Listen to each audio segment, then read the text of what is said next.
before we get into our conversation, it's important for me to acknowledge that the Pivot Muse is being brought to us by Melanin Muse. And Melanin Muse is our love letter to Black women. It is about sharing Black women's stories, our genius, our impact on the world, and owning our narrative. So with that said, as you've pivoted through your career and life, who are your Melanin Muses and what impact have they had on your journey? My melanin muses, those who are with us today and those who are like my ancestors. A melanin muse that really means the world to me is my grandmother. She passed away last year, but during her time with us, she was just a force. And very proud of her melanation and where she's from and her roots, but also joy is really what my grandmother taught me, and how to treat people with respect and the same energy you give people will come back to you. So she's my ultimate melanin muse. I love it. The Pivot Muse brings you curated stories and advice from global professionals making one of life's most important decisions, which is the pivot.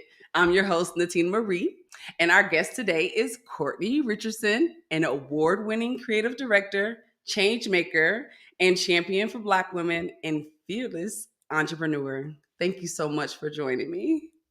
Thank you. Thank you so much for having me. It's a pleasure. Absolutely. So before we get started, I really have to give you your flowers, not only for being a source of inspiration to my own work, to share Black women's stories, but for your genuine and loving spirit that you share with women like myself. We don't know each other than online and communicating online, but you've sent encouraging words. You like champion my work to keep it going. I really appreciate you. One of the things I learned, the importance of your word. Whatever you say you're going to do, you need to do. And you have to figure that out. You are only as good as your word. Right now, what you showing up for this podcast interview is really just a representation of that. There's a lot of people that talk about wanting to uplift Black women and being dedicated to our culture and our people, and they don't really show up. And so thank you. Yes, well, absolutely. Thank you for those really, really kind words. When I shine, you shine. That's really my philosophy. And I honestly believe I was put on this earth to empower and uplift all of us, especially Black women. We go Mhm. through so much change, evolution, contributes so much to society and the world. And the world is so hard on us. The least we can do is be caring, soft, and embracing each other. Absolutely. Let's get real and into this conversation. We're going to start with one of the questions from our lovely Mikaela. Big flex or bigger lesson? Your partnerships, collaborations stretch far and wide beyond many others. So, talk about a partnership or a collaboration that was really big, but the lesson behind it was bigger. A partnership that broke the molds and did the damn thing, but yet the takeaway was big. I would definitely say my collaboration with Nike, doing the All for One campaign, where they approached me. I was the creative director of Paper Magazine at the time. They really wanted to showcase local athletes. We know that Nike is a heritage brand. It's a brand we all know and love, but yet has a very targeted point of view with featuring and elevating athletes. It's a sports brand. I actually went ahead and said, well, why don't we actually look at the local change makers who are on the ground, like the people who are putting in the work, who are getting up at 6 a.m. like an Olympian athlete might, you know what I'm saying, to train, to move the culture forward, to make change in their communities. The campaign was a holiday campaign, so it made it even more of a reason to really showcase local change makers within their communities. Working with Black Girls Code, which is an organization, a nonprofit, their goal is to educate 1 million Black and Brown girls in STEM disciplines, and another organization called Kicks for the City, out of Chicago, which Mhm. helps the homeless community. That didn't have a ton of money budget wise, and being able to make lemonade out of lemons, if you will, was honestly the success of the campaign and how people received it. It really blew me away. I knew the day in, the day out, and sort of the blood, sweat, and tears you have to put into something like this. You always think, as a creative like myself, we go in with a little bit of tunnel vision where we're grinding, we have this huge mission, and we never like really look up and look to our left and look to our right to gauge like how people are receiving our work. That Nike campaign was just absolutely amazing. All of the accolades and all the awards are great, right? I walked away knowing standing in your conviction, being bold enough to push the envelope. I could have just said, okay, sure, yes, we want to just feature athletes. It's the Nike way, let's do it. If I hadn't have said, hey, let's actually target a different demo, let's bring another voice into the narrative, into the story, it would have never happened, right? That takeaway just, again, was another reminder. Whenever you have an idea and you have something else against you, like Nike's a huge corporation and I'm just one amazing creative who's dope, but still I'm one person. But really just gathering the courage, gathering the strength to speak your mind and share your point of view was definitely the biggest takeaway.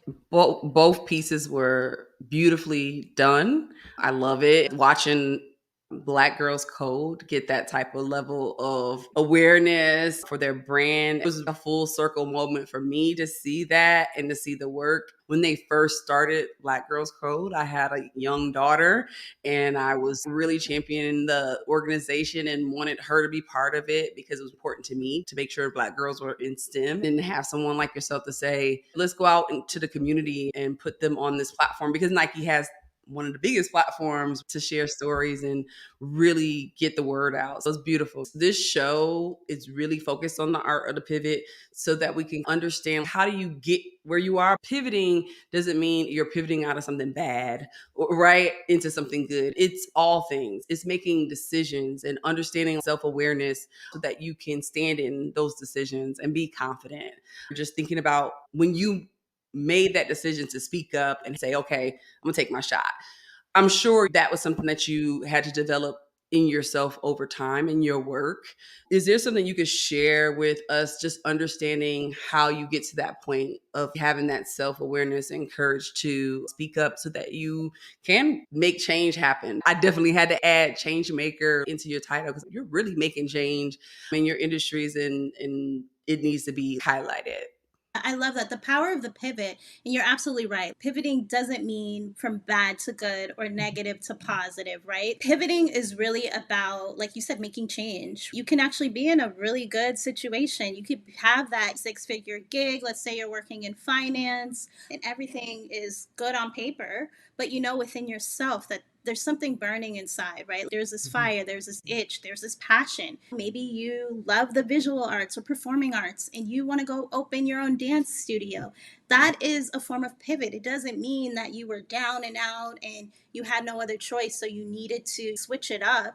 But it just means that you were following your heart. I think the power of the pivot is all about really following your heart, going with your gut, and we only live once, right? Using the power of the pivot and really pulling that lever in life, Mhm. you have to listen to it. I think pivoting is something that you go from one end of the spectrum to the other and is about evolution and transformation.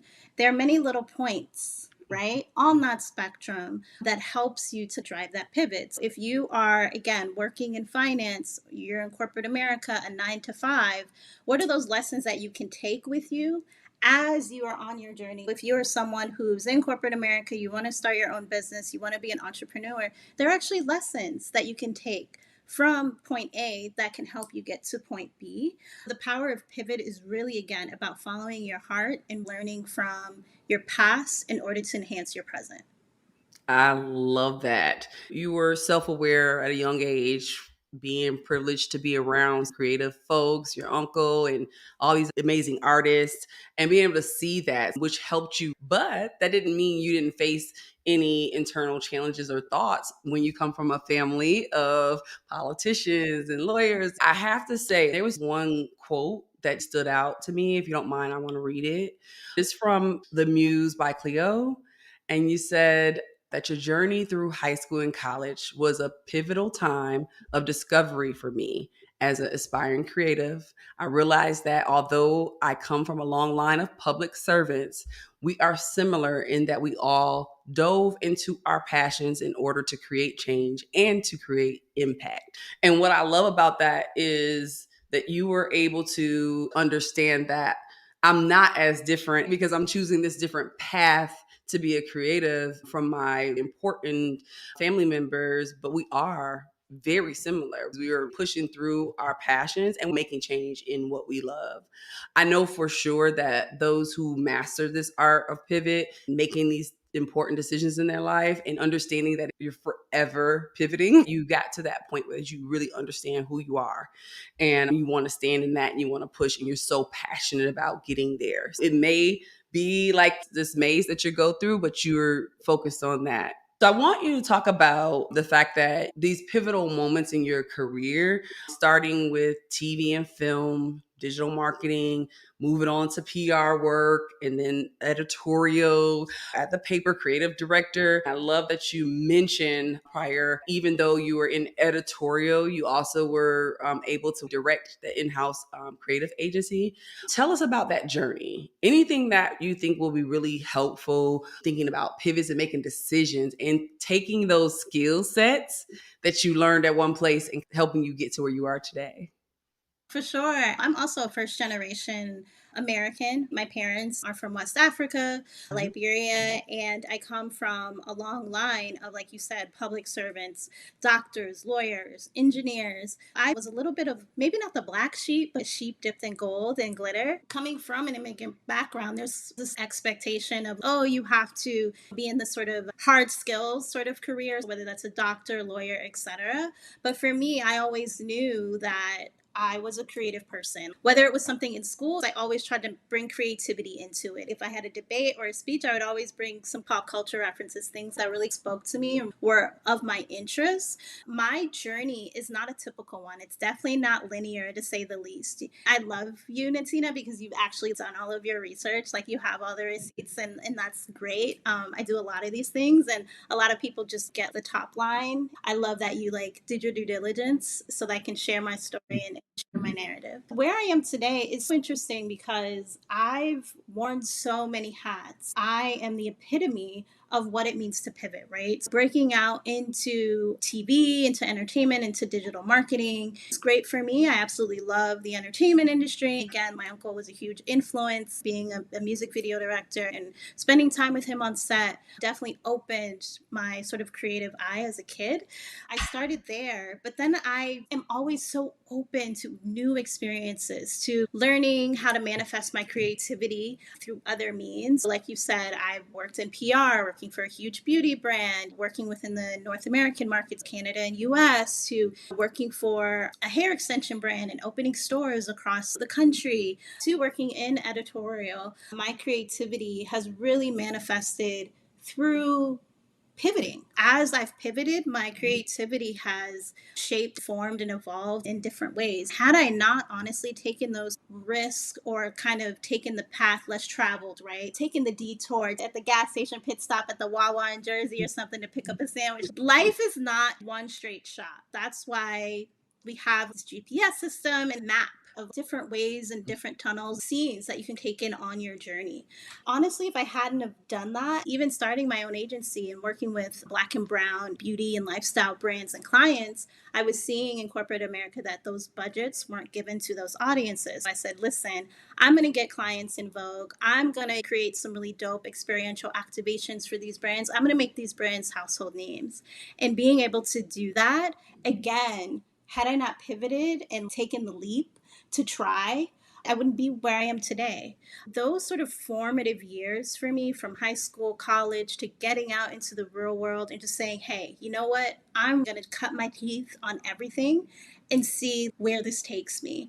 I know this is super cliche, the saying of it's not the destination, it's the journey. But like real talk, I would not be an award-winning creative director had it not been for those past moments. So that's why I always honor and respect those moments. It's wonderful that you talked about that because people need to understand that sometimes your path is not going to be a straight path. I have friends that went into academia and that's all they wanted to do, right? be a teacher, be a professor, and it's beautiful. Their careers are flourishing. But then you have others that are very passionate about what we do and willing to take those risks to try new things. You understand how it helps you along that journey. I love that you brought that up. The first time you started your own business, that came out a moment where you lost your job or were laid off and you took a risk on yourself. I want you to talk about how taking that risk and doing that work in that period helped you land that next job, which it seemed like that was a creative director. I'm not sure if there was things in between, but if you could talk about that and how taking that risk on yourself, betting on yourself really did get you where you were trying to go.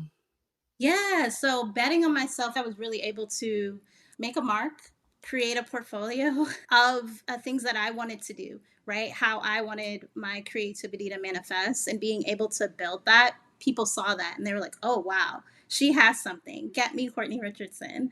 When you bet on other people, you are literally putting your entire life, for the most part, in someone else's hand. At the end of the day, you are responsible for your happiness, no one else, right? Not your spouse, not your siblings, not your partner, not your boss. You are. You really have to trust and believe in yourself. Niecy Nash at the Emmys, she won and it was like her fifth time being nominated, and her speech was just freaking awesome, where she's like, it's not us esteem, it's not them esteem, it's self-esteem. I want to thank myself, right?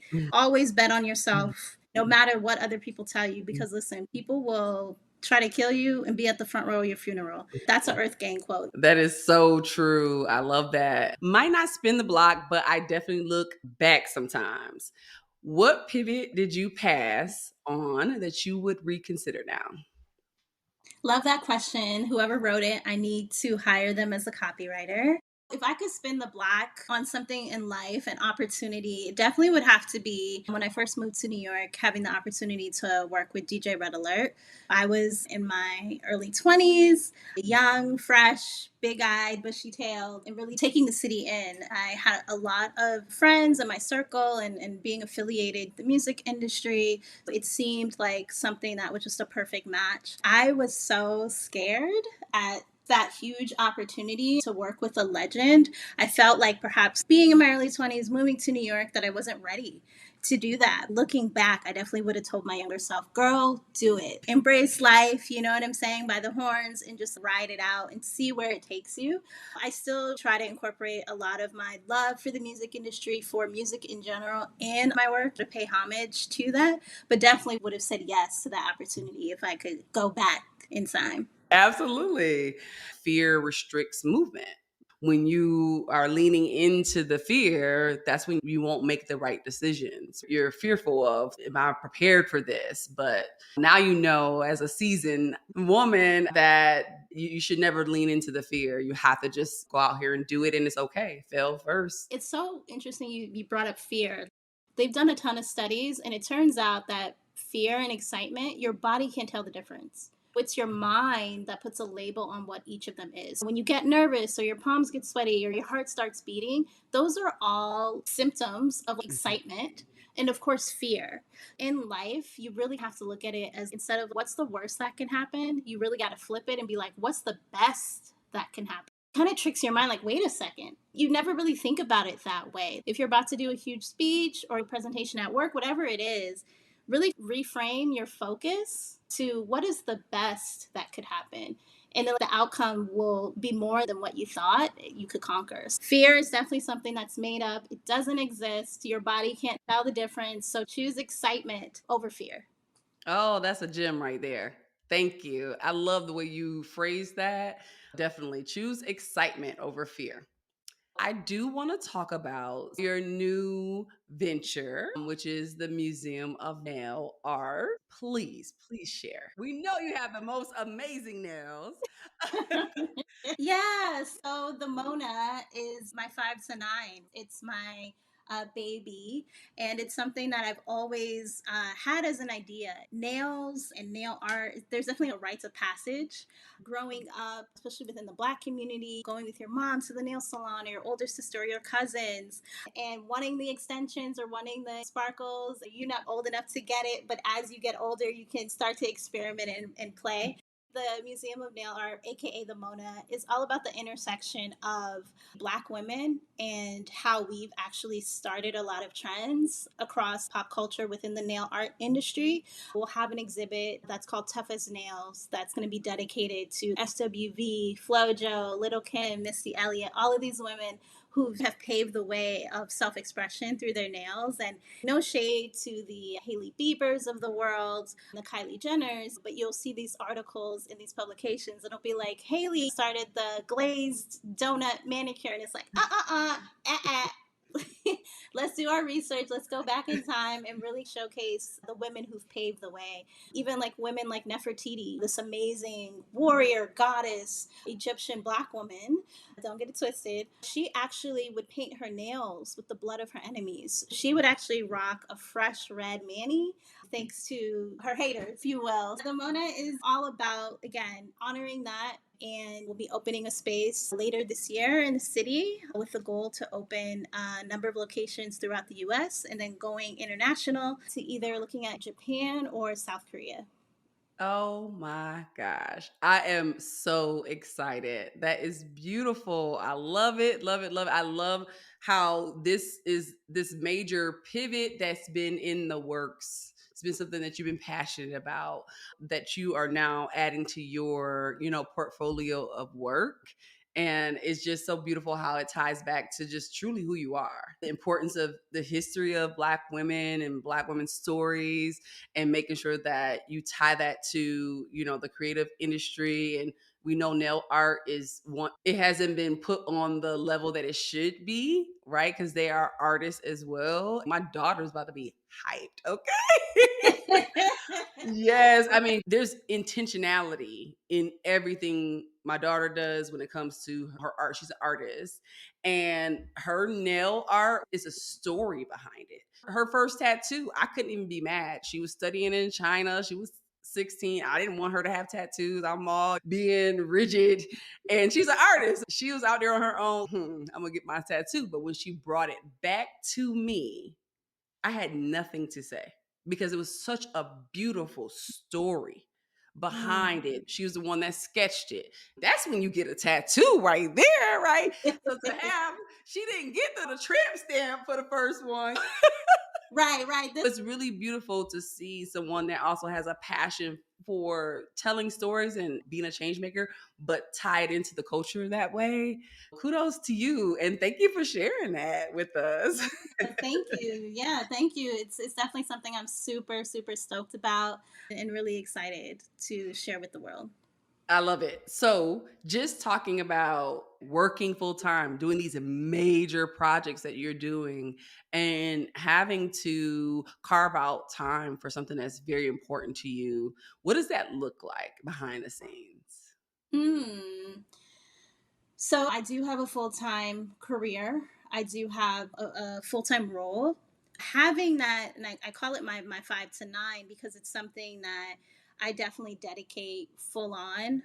The Mona is something that is near and dear to me. For me, I think it's important for us in life we have bills to pay, we have adulting things we have to handle, but definitely I believe in having multiple streams, Mhm. not only multiple streams of income, but multiple streams of passion, of creativity, of multiple streams of having an outlet. For me, they say when you do something that you really love, it doesn't feel like work. And for the Mona, that's what it is for me, right? It's something that is not, I don't need to think too hard about it. It's just something that I could do it in my sleep because I love it so much. Honestly, that's what fuels me. Yes, I have a very, very busy schedule from top to bottom. It's that, again, fuel, that passion, that need, that desire to share the Mona with the world, to share my passion project with the world. That is not even second thought, right? It is, okay, how do I schedule a conversation with this nail artist to tell their story or for them to have an exhibit? If you can make it happen, do it, right? The world's impossible. If you really look at it, it's I'm possible, right? Mhm. Really, anything you do, You could have so many balls that you're juggling, but you have two hands that can manage that. It's all about, again, like putting your passion into the mix of your everyday, whether it's me getting my nails done for inspiration or visiting different nail salons or just doing Mhm. research. Again, if it's something that I want, I do it. It's not a matter of, oh my gosh, I have too much to do, so I'm going to put it aside. I can't handle it. Real talk, if you want something in life, you really just have to go after it. Yes, absolutely. The biggest thing is to move past your fear and have that courage to just do it. Tell us how the project with Meg Thee Stallion even came about. The project was over 18 months to make happen.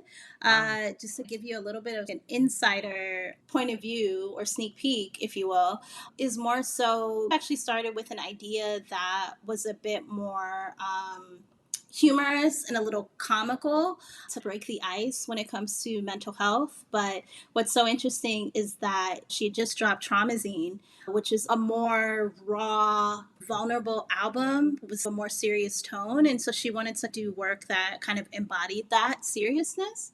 The idea of Black don't crack, we all know, is a very popular saying that has to do with Black and brown people, not necessarily like aging physically or showing it, like wrinkles and things like that. But it goes deeper than that, right? Like we know in the Black community that topics around mental health are either taboo or not really talked about or discussed or even properly addressed. We do internalize a lot of things and we crack on the inside. So it's that sort of double metaphor Right. of Black crack. And Megan is an absolute gem. She's not only a superstar, but she is someone who wears her heart on her sleeves. She donated her time to be a part of the campaign for Seize the Awkward, and being able to creative direct her and actually work with her again was just a phenomenal opportunity. This was definitely to really speak to the young Black girls out there as well as women who don't necessarily are able to really express themselves and who are holding things inside or feel like they can't reach out to a friend when they're going through something. That process was absolutely like a 10 out of 10, no notes, as they say. And being able to work on that was something that even almost didn't see the light of day, right? Because Mm. some people who weren't a part of the experience or who could like really put themselves in the shoes of a Black woman may have not resonated with them. But again, I said earlier about standing in your convictions and Mhm. that self belief and understanding that, like, you got people who are depending on you, right? Like, if this campaign, if someone sees Black Don't Crack, it's been airing like wildfire, it's airing on OWN, for example. If a young woman sees that and that like is a pivotal time for her where it changes her life and it only affects one person, then I've done my job. And so that campaign will go down in my sort of creative history as like top, like for me because of its impact and the experience. Absolutely. Definitely impacted me. I had saw it already, but I didn't know you were the creative director. When I saw it on your page, I just was like, wow. It just really spoke to the work you've been doing all along, and for you to have that opportunity and to bring something like this that you actually worked on for almost 2 years before it came out. It was very beautiful. It was something that I really took to heart, of like the importance that we know our culture, Black women and Black men need to hear, like everyone needs to hear. It was just a beautiful moment. Just knowing that it humanized such a big star, right? We know the even with the album, but that piece there really put that human side of Meg Thee Stallion that also deals with the same things. And then she could really talk about what it means to her to just have sisterhood and be able to talk to your friends when these things are going on and encourage people to do that. And of course, it's like, I got to make sure I tell my girl how beautiful this is and let her know that I'm starting a podcast.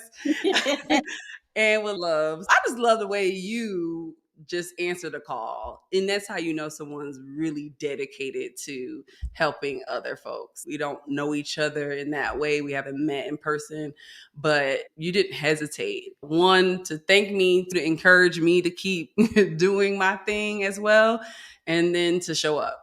Thank you so much. It's just beautiful. I also have history in music from a young child in my family. This piece with Queen Latifah, Generational Queens. I Mm-hmm. literally, as much as I'm celebrating over here, like literally having a whole like show, I want to cry. I felt all the emotions of this beautiful piece of work. It is definitely one of my top fives. Like, this is beautiful. I mean, I was cheesing from ear to ear as they're pulling out the artifacts of the sunglasses, and she just puts the Kango on. Yeah, this is cool. The girls are like into it. It was just beautiful down to every single detail. And then when mom came in and started flowing, I was like, oh, I'm done. I'm done. I'm in here Yes. rapping with her, like, yes, ladies first. Let you know. Yeah, Mama was a vibe for sure.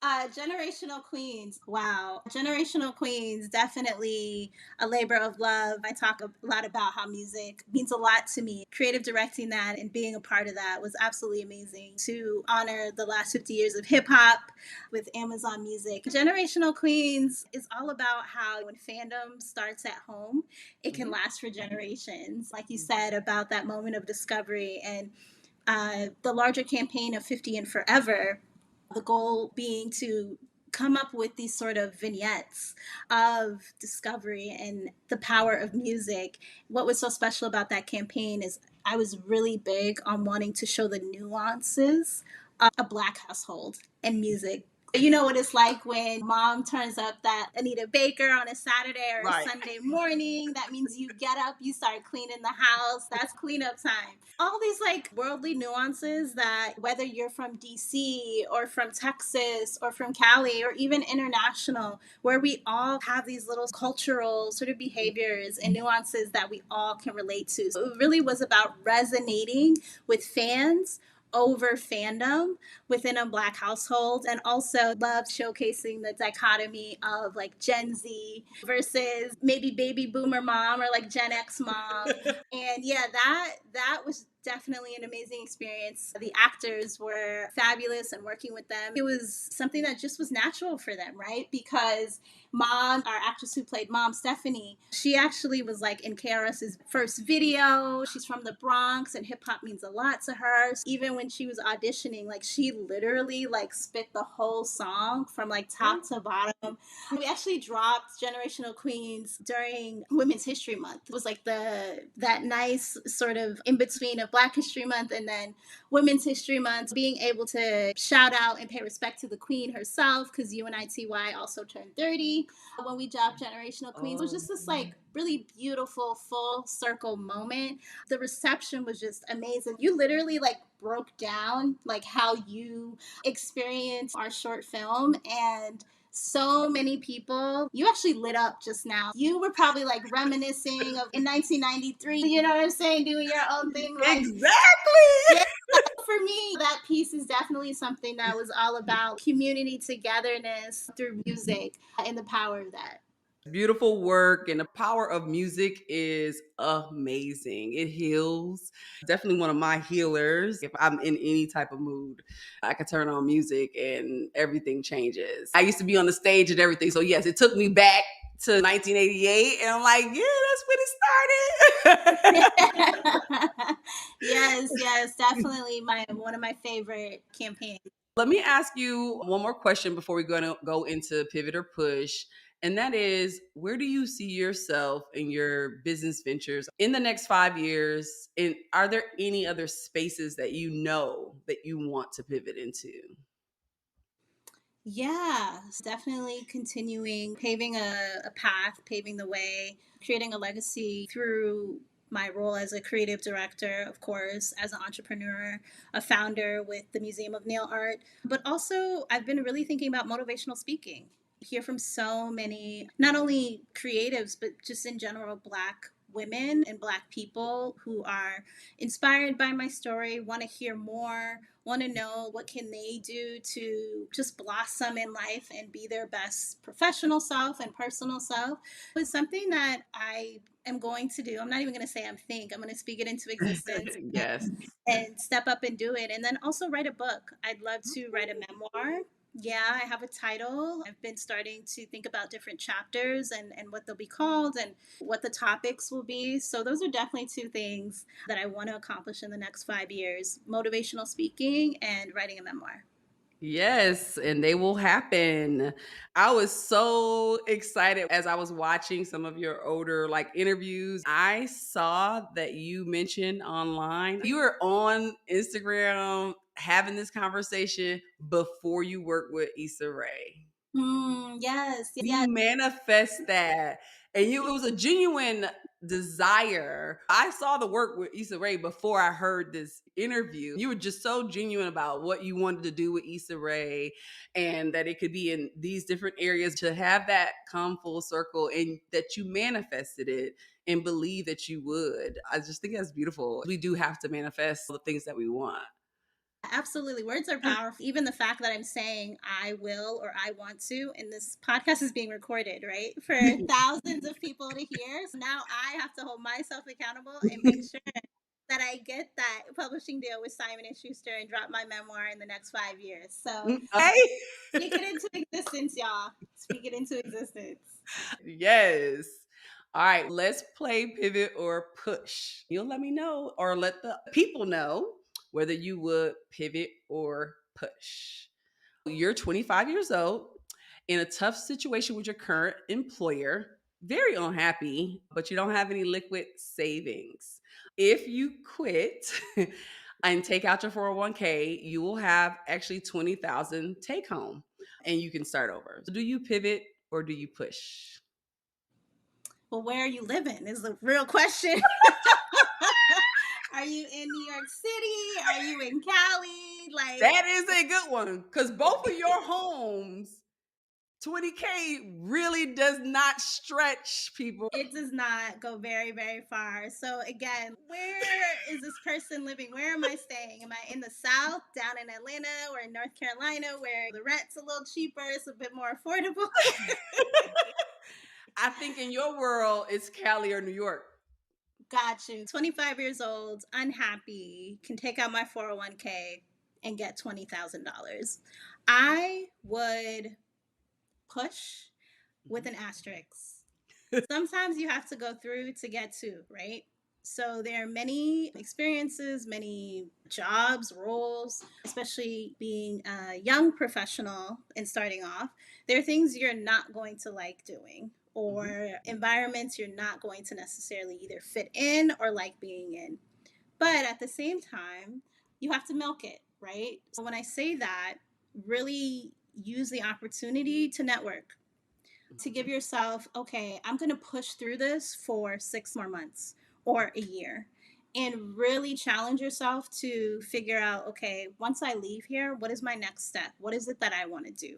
Then you can possibly take out your 401k, use that money because it will no longer be 20K, it'll probably be a little more than that, and invest it in the idea that you were coming up with during that time you were pushing through for the 6 months or the year that you told yourself. I definitely would push through, but with caveats. I love it. Great advice. Okay. So you're entering a serious relationship, but you discover significant differences in values and life goals. While tempted to pivot away and seek a more compatible partner, you deliberate on whether open communication and compromise can bridge the gap, or if it's time to move on and focus on your personal happiness. Do you pivot or push? Pivot, pivot, pivot, pivot. The value system is something that is super important, not only in your professional career, but in your personal career, with life, I should say. Look at me, bringing the 9 to 5 to the 5 to 9. No, but you should definitely pivot because a value system is something that is ingrained in all of us. If that value system doesn't attract, those value systems aren't attracting each other, you're wasting your time. So definitely pivot out of there, personal happiness over everything else. Yes. All right. Last question.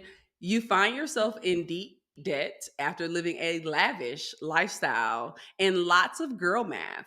Now you're faced with a decision between pivoting, going to live with your family to pay off debt, or pushing through and cashing out on that 401k to pay off your debt and start over. Do you pivot or push? I am going to.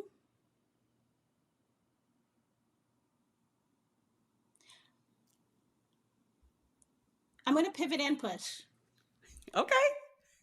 Meaning that I'm not going to allow this debt to define me, right, as a person and my passion and my goals. There's a way to find a balance of being able to push through and come up with a plan, whether that is payments or downgrading or downsizing your lifestyle while still doing what it is that you want to do. Like you could still live your best life, but on a budget. Right. I love it. Thank you for playing Pivot or Push with us. And I am so honored and grateful for your time. Thank you so much for just being such a light. I really appreciate that. Thank you. Same to you, Natina Marie, and really shout out to you. Continue doing what you're doing. Again, the people, the culture needs your platform. I think we have the title of your next book or the book that you're about to drop soon. Hopefully, again, speaking things into existence. The power of the pivot. That's it. Thank you. And I received that. Yes, it was first said right here, right now with Courtney Richardson. Thank you.